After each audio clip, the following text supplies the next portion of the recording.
vient de quitter le centre-ville de Hong Kong pour aller se réfugier un petit peu à la nature. Ça faisait longtemps qu'on en avait envie. Moi je commençais à me sentir un petit peu trop étouffée dans cette ville qui est vraiment étourdissante en fait. Il y a beaucoup d'activités, beaucoup de monde, donc au bout d'un moment je trouve que ça devient un petit peu stressant.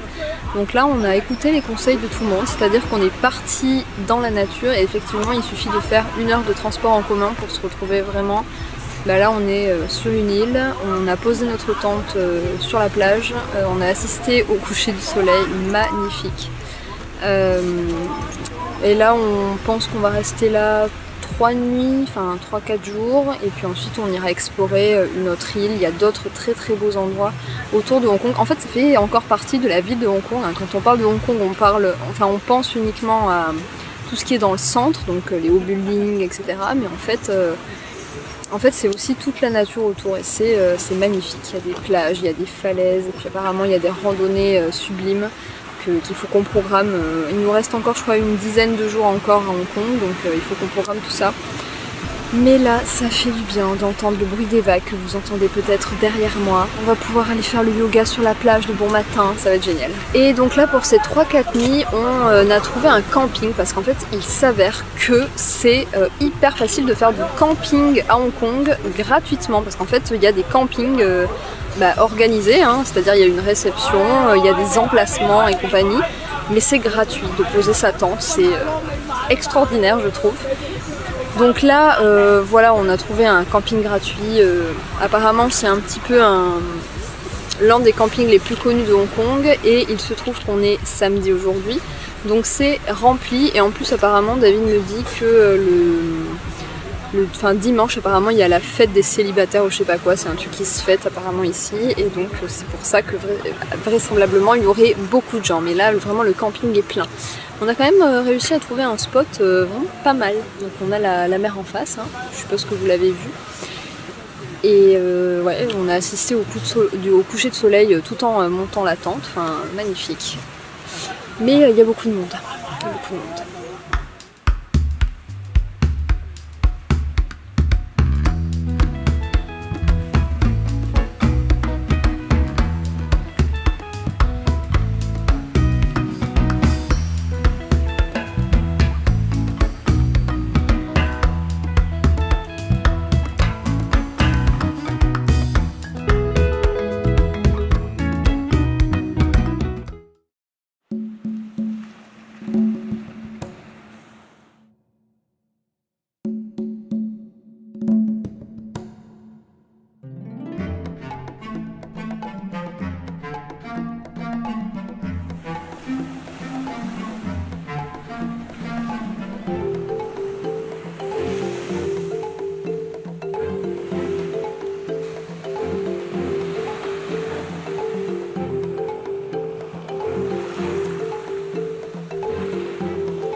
Bien installé ce matin, moi j'en ai profité pour me lever tôt et être la seule sur la plage, faire un petit peu de yoga avec le bruit des vagues, incroyable. Et puis ce matin on en a profité pour se baigner. En fait ici c'est pas du tout la culture, enfin en Asie de manière générale c'est pas du tout la culture de se baigner. Donc en fait même si voilà on est dans un endroit paradisiaque, que l'eau est chaude, que le soleil est chaud aussi, on était les seuls à se baigner, alors que on n'est pas tout seul quand même ici. Mais voilà, c'est trop bien. Et puis en plus on a observé, il y a plein de crabes et de Bernard l'ermite à observer. Je pense que je vous mettrai sûrement des images, elles n'ont pas été prises avec mon appareil photo mais avec mon téléphone, donc elles sont sûrement de moins bonne qualité, mais bon, pour que vous voyez ça parce que c'était quand même assez incroyable.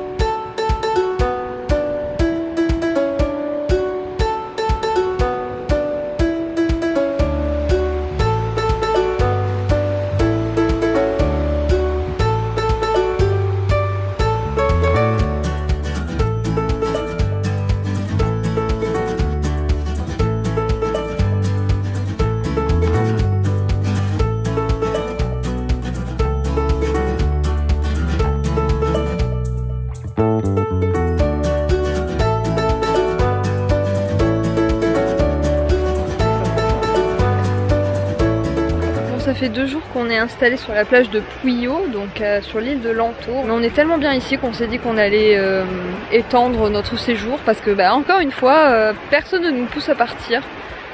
Donc on va s'établir un petit peu plus longtemps sur cette plage qui semble nous appartenir intégralement puisque sincèrement il n'y a personne et la plage est gigantesque et magnifique, elle est bordée d'arbres, enfin, c'est incroyable. Donc voilà, on va rester une petite journée de plus.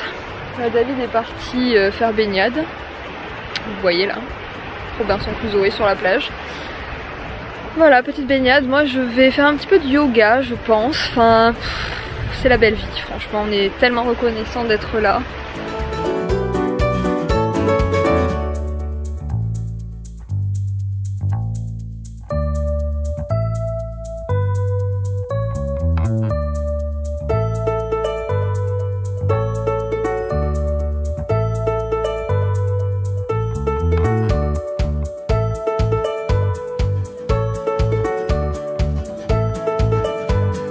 D'ailleurs, pour revenir sur le fait qu'on est extrêmement reconnaissant d'être là, ça me fait penser à une interview que j'ai faite avec Jeanne de Basilic Podcast. Jeanne habite à Hong Kong, donc en fait on s'est vu il y a 3 jours maintenant pour enregistrer un podcast qui sera sorti d'ici à ce que ce vlog sorte très certainement. Donc je vous mettrai le lien vers le podcast là dans la barre d'infos.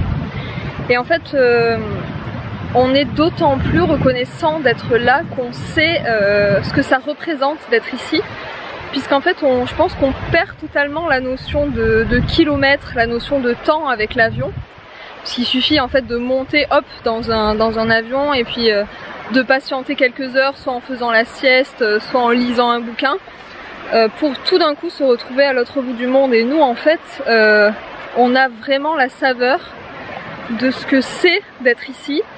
De mettre les pieds là dans cette eau qui est vraiment mais à l'autre bout du monde. Je peux vous assurer nous que quand on regarde une carte et qu'on voit notre petit point repéré par Google et qu'on voit où est notre pays, on sait en fait ce que ça représente parce que on les a parcourus kilomètre par kilomètre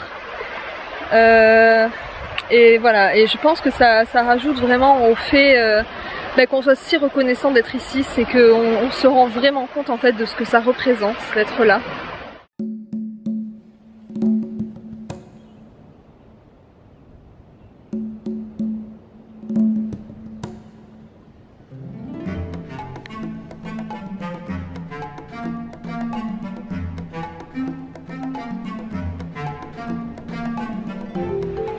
On a comme qui dirait de la visite pour le coucher du soleil.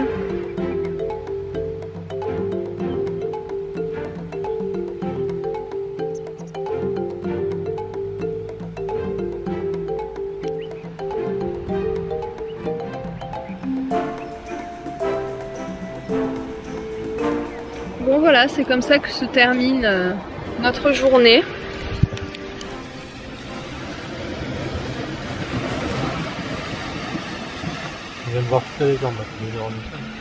Donc là voilà, on est installé sur la plage, on a trouvé une petite bière bio, d'ailleurs qui commence David à mousser dangereusement. Une petite bière bio dans la ville d'à côté. On a trouvé un supermarché qui vendait pas mal de références bio, donc on était bien contents. Et du peanut butter crunchy. Je me suis fait reprendre par David. Du peanut butter crunchy, pour ceux qui connaissent, vous savez bien qu'il y a le peanut butter, c'est très bon le peanut butter, mais une fois que vous avez goûté le peanut butter crunchy, vous ne pouvez plus faire marche arrière. Mais c'est pas forcément facile à trouver, et notamment en France, c'est pas très fréquent. Donc voilà, on est pas mal.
rando aujourd'hui, on fait une partie du Lanto Trail. Lanto qui est l'île sur laquelle nous nous trouvons présentement, donc dans les environs de Hong Kong. Et en fait il y a plein de superbes trails tout autour de Hong Kong. Et là on a choisi de faire une partie qui s'appelle le Lanto Sunset. Non, le Sunset Peak. Le Sunset Peak, donc qui fait partie du Lanto Trail. David me souffle que c'est la partie 2, si jamais ça sert à quelqu'un. C'est magnifique. Pour l'instant, ce qu'on en a vu, c'est magnifique. Alors le problème, c'est que, comme partout en Chine, il y a une espèce de voile blanc, laiteux, qui recouvre la moitié du paysage, donc ça nous empêche de bien voir ce qu'il y a, mais on voit très nettement la baie se détacher, notamment la plage sur laquelle on dort depuis une semaine maintenant. Enfin bon, ça fait du bien de se retrouver un petit peu dans la nature, de transpirer un petit coup aussi. Allez, c'est reparti.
Bon, on est arrivé au bout de la rando, tout en haut, mais c'est tout laiteux, tout blanc. Il y a une espèce de brouillard qui est dû soit à l'humidité, soit à la pollution, soit un peu des deux, qui empêche de voir, mais pourtant on voit clairement les côtes se dessiner, mais c'est vraiment, c'est dans le brouillard quoi, on voit rien du tout.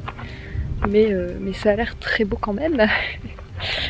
Non mais ce qui est quand même époustouflant dans ce trail, c'est vraiment je pense que c'est du blé, enfin, ça ressemble à des épis de blé, mais j'avoue je sais pas. Avec la lumière du soleil, pas couchant mais à partir de 16 h à peu près, ça rend vraiment les blés dorés, enfin, c'est vraiment très très beau. Mais je pense que rien que pour ça, ça vaut le coup de monter jusqu'en haut. Après voilà, la vue... Ah ouais.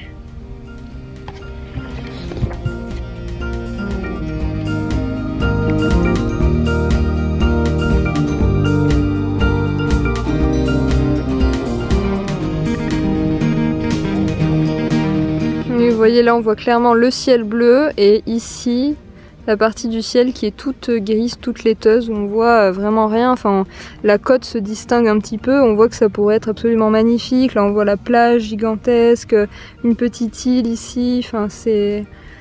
Mais voilà, enfin là on voit vraiment clairement la différence entre le ciel bleu et ici. Moi je pense que c'est un nuage de pollution quoi, parce que c'est tout gris, ouais. Dommage.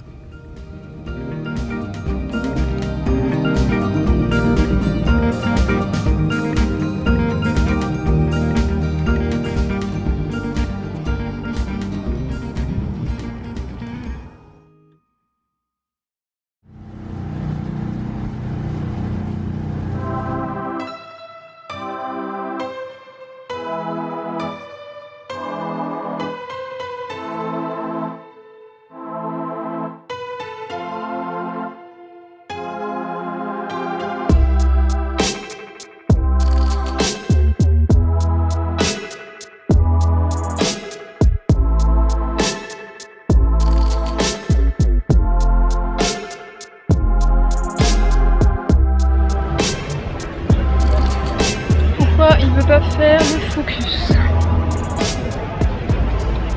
Bon, nous venons de quitter notre petite île. Ça faisait bien 2 semaines hein, qu'on habitait dessus. On lui a dit au revoir. Maintenant on va aller passer 4 ou 5 jours. On revient au centre.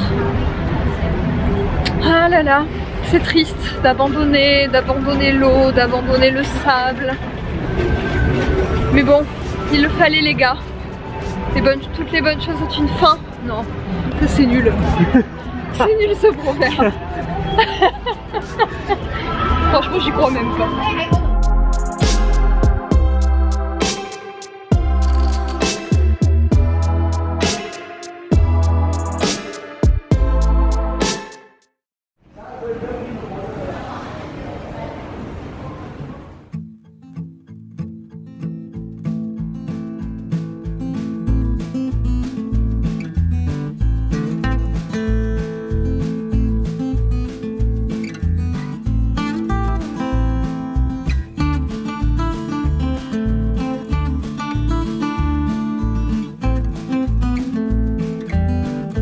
Actuellement dans le bateau pour Macao. On arrête là. On va rester 24 heures à Macao, donc j'espère que ça va suffire. On nous a dit que ça suffirait. En fait apparemment c'est une ville un petit peu casino en folie, un peu Las Vegas. Ouais, un peu Las Vegas. Apparemment ça vaut pas trop la peine de rester davantage. Il y a quand même un beau centre-ville. Enfin bon, vous verrez ça.